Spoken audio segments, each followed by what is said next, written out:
तो आदाब, नमस्कार, गुड इवनिंग, सत श्री अकाल। एक बार फिर आप तमाम लोगों का स्वागत है क्राइम तक की कहानी की इस एपिसोड में। उम्मीद है पूरी फैमिली अच्छी होगी, अपना और अपनों का ख्याल रख रही होगी। आज कहानी का 16वां एपिसोड है। 1600 पूरे हो चुके हैं, वक्त का पता ही नहीं चलता। ये सब आपकी वजह से, क्योंकि आप लोग सुनते हैं, मुझे झेलते हैं, और आपका ये प्यार, क्राइम तक फैमिली की ये मोहब्बत, थैंक यू सो मच पूरी क्राइम तक फैमिली की तरफ से। अब आते हैं आज की कहानी के ऊपर। मुझे हैरत है कि इस पर अब तक कोई फिल्म क्यों नहीं बनी, क्योंकि इस कहानी में वो सारे एलिमेंट, सस्पेंस, थ्रिल, किरदार सब कुछ है। हो सकता है आने वाले टाइम में कोई फिल्म बने। बात 16 अगस्त 2016 की है। लखनऊ के अमौसी एयरपोर्ट, जिसका अब नाम बदल गया है, से गो एयर की एक उड़ान लखनऊ से मुंबई जा रही थी। सारे मुसाफिर सवार हो चुके थे, प्लेन वक्त पर। अब प्लेन ने अपना रनवे पकड़ लिया था। अब रनवे पर प्लेन स्पीड पकड़ती है और उसके बाद टेक ऑफ होने वाला था। लेकिन अभी प्लेन गो एयर की ये जो रनवे पे पहुंची, तभी कुछ पुलिस वाले भागते हुए एयरपोर्ट पहुंचे और अचानक जो एयरपोर्ट मैनेजर, उनके पास एक फ़ोन आया, लखनऊ पुलिस की STF स्पेशल टास्क फोर्स का। उन्होंने कहा कि क्या ये गो एयर बल्कि मुंबई जाने वाली क्या उड़ान भर चुकी है? उन्होंने कहा नहीं, बस रनवे पे भरने वाली है। और वो लगभग रनवे पे चल चुकी है। उन्होंने कहा प्लीज़ आप अगर प्लेन को रोक सकते हैं तो रोक दीजिए, इमरजेंसी हालात थे। मैनेजर ने फ़ौरन ATC यानी एयर ट्रैफिक कंट्रोल को इन्फॉर्म किया। ATC ने उस गो एयर के पायलट को इन्फॉर्म किया और प्लेन रनवे पर रुक गई। जैसे ही रनवे पर रुकी, इसके बाद कुछ पुलिस वाले फ़ौरन भागे। वहाँ पे STF की टीम प्लेन के अंदर दाखिल हुए और उनमें से 2 मुसाफिरों को अपने साथ लेकर नीचे आए और फिर थैंक यू कहा एयरपोर्ट स्टाफ को, और फिर कहा कि अभी इस गो एयर को आप मुंबई जाने दीजिए।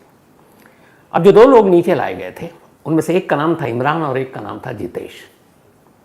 इन दोनों से फिर STF ने लगातार पूछताछ की, और जो पूछताछ की तो फिर किडनैपिंग की एक ऐसी कहानी आई सामने, जिसमें इस किडनैपिंग में शामिल हर शख्स अपने अपने फ़ायदे के लिए अपने अपने हिसाब से एक साजिश बुन रहा था, एक दूसरे के खिलाफ।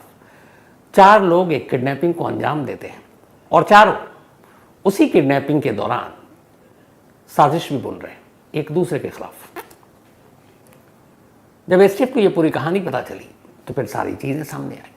लेकिन उससे पहले कि आगे ये बताऊं, सवाल ये है कि STF ने एयरपोर्ट पर क्यों फ़ोन किया और गो एयर को अचानक रोकने की नौबत क्यों आई? पहले ही क्यों नहीं इमरान और जितेश को पकड़ा गया? तो उसकी वजह थी। हुआ क्या था कि पुलिस ने आमतौर पर लोगों को मोबाइल और उसके लोकेशन से पकड़ती है। एक बैंक के अकाउंट पर अपनी नज़र रखी हुई थी, एक ख़ास बैंक और बैंक का अकाउंट, कि इसमें से कब पैसे निकलते हैं, क्या कोई ATM से इस बैंक से अकाउंट से पैसे निकालता है। और पुलिस वालों ने बैंक को भी बता रखा और उस ट्रांजैक्शन पर उनके ऊपर पूरी नज़र थी। अचानक एक मैसेज आता है बैंक के मुलाजिम के पास कि अभी अभी इसमें से कुछ पैसे निकाले गए। वो फ़ौरन STF को खबर करता है। STF वाले पूछते हैं कि ये विड्रॉल कहाँ से हुआ है। वो बताते हैं कि लखनऊ एयरपोर्ट से हुआ है, और अभी कुछ देर पहले। अब जैसे ये पता चलता है तो पुलिस पता करती है कि इस वक्त लखनऊ एयरपोर्ट से कौन कौन सी प्लेन कहाँ जा रही है। तो पता चला कि बस एक मुंबई के लिए है और इसके बाद 2-2.5 घंटे बाद है दूसरी फ्लाइट अलग डेस्टिनेशन के लिए। तो फिर पुलिस पहुँचती है और इन 2 लोगों को उठाती है। अब इमरान और जितेश, इनका जुर्म क्या था? तो पूरी कहानी शुरू होती है कुछ महीने पहले से।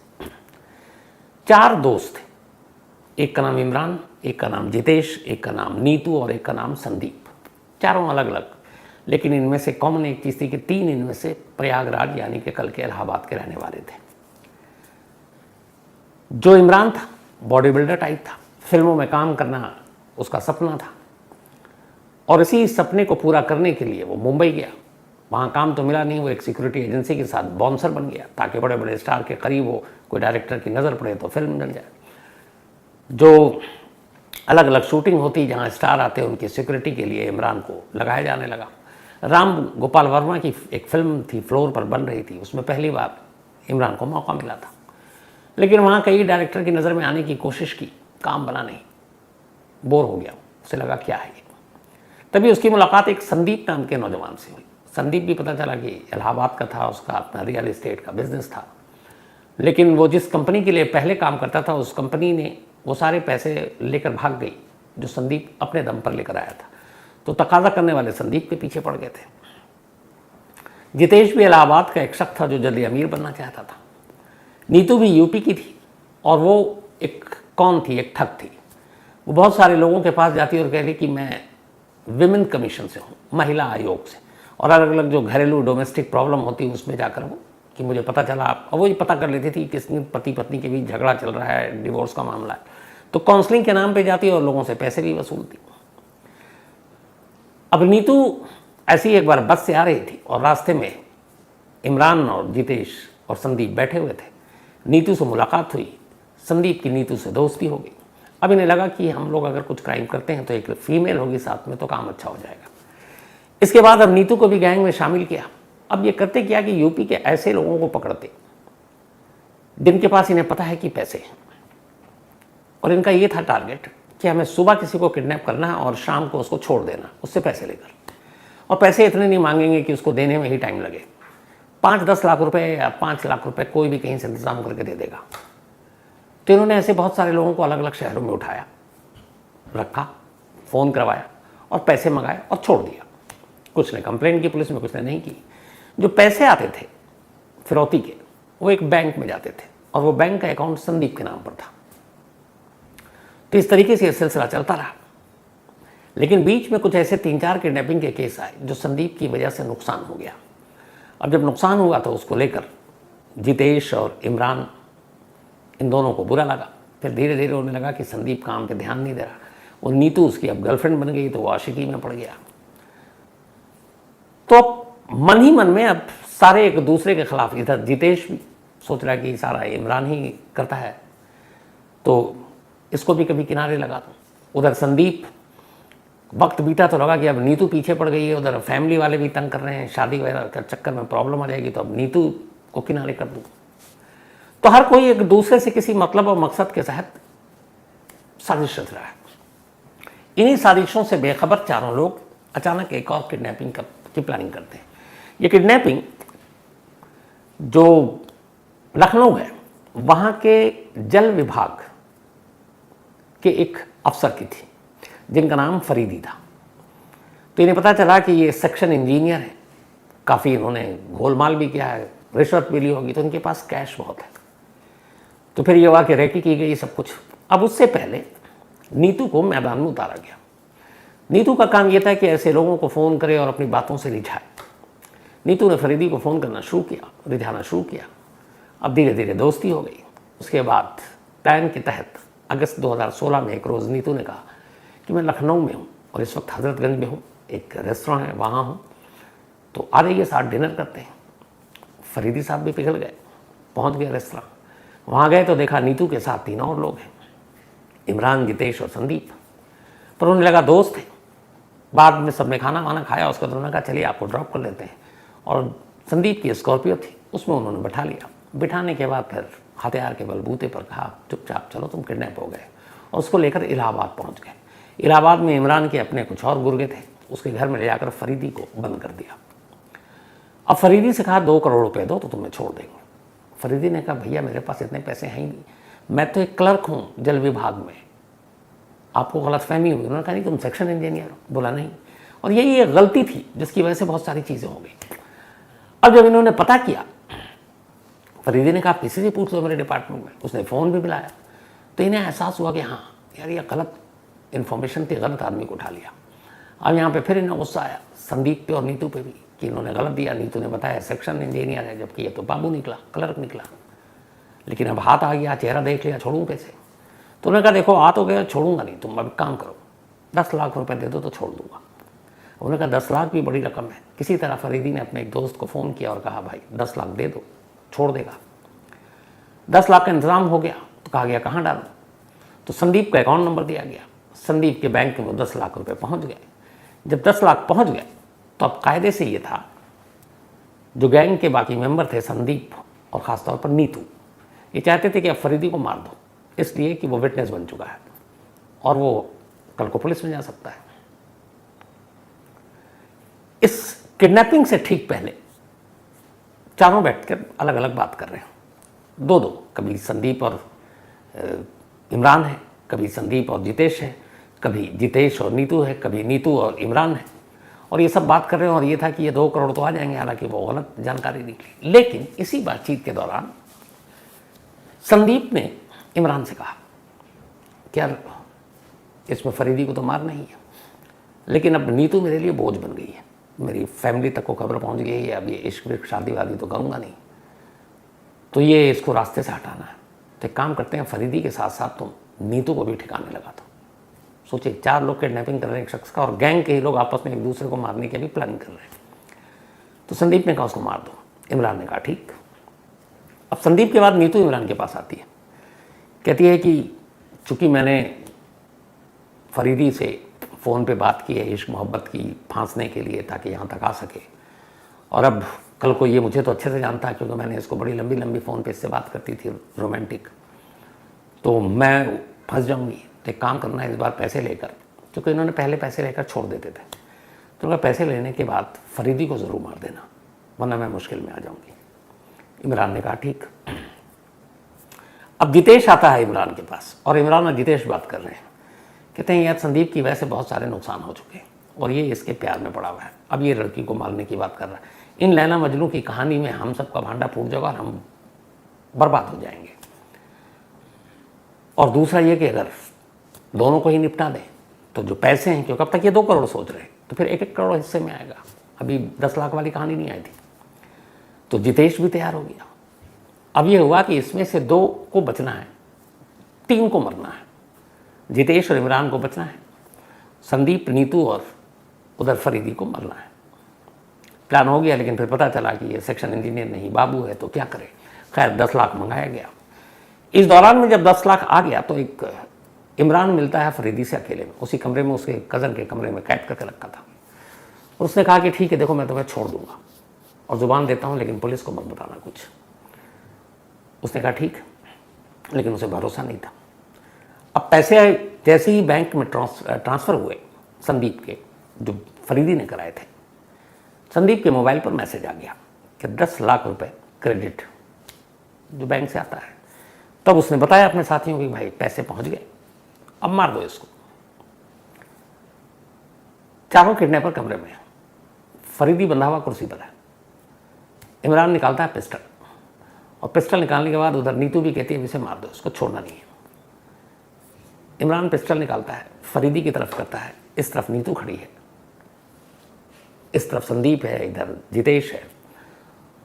घबरा कर फरीदी अपनी आंखें बंद कर लेता, क्योंकि इसके हाथ पैर बंद हैं, और उसे लगा वो ऊपर वाले को अब याद करता है कि बस मेरी ज़िंदगी खत्म। जैसे ही वो गन उसकी सर की तरफ तानता है, फरीदी की आंखें बंद, आंख खुलती है तब जब उसे एक गन शॉट की आवाज़ सुनाई देती है।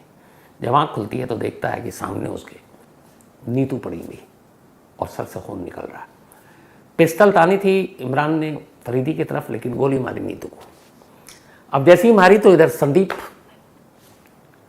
पहले तो चूंकि उसने कहा भी था, लेकिन जब गोली चल गई अभी तो वो घबरा गया।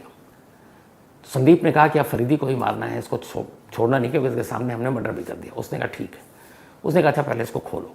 अब फरीदी को खोला, और फरीदी को खोलते ही अब गन पॉइंट पे संदीप को बिठा दिया कुर्सी पर, और इसके बाद उसने संदीप को ही गोली मारी। फरीदी पहला कत्ल तो आंखों से देख चुका था, दूसरा गोली मारते हुए उसने संदीप को नहीं देखा, लेकिन वो लगभग बेहोशी के हालत में था। तब उसने उसे 3,000 रुपये दिए इमरान ने फरीदी को, और कहा ये पैसे लो, और अगर आज कल कभी भी पुलिस, तो तुम चूँकि किडनैप हुए तो पत पूछेगी, पर कभी पुलिस को कहानी मत बताना हमारी ये सारी कमरे की, अगर तुमने बताई तो तुम्हें ढूंढ के मारेंगे। वो बदहवास भागा। फरीदी ने अगले कई घंटों तक पुलिस को खबर ही नहीं की कि उसके सामने कत्ल हुआ। उसके बाद इन दोनों लाशों को जितेश और उसने चेहरा इनका कुचल दिया और ले जाकर इलाहाबाद के अलग अलग इलाकों में फेंक दिया, ताकि पहचान भी नहीं आए।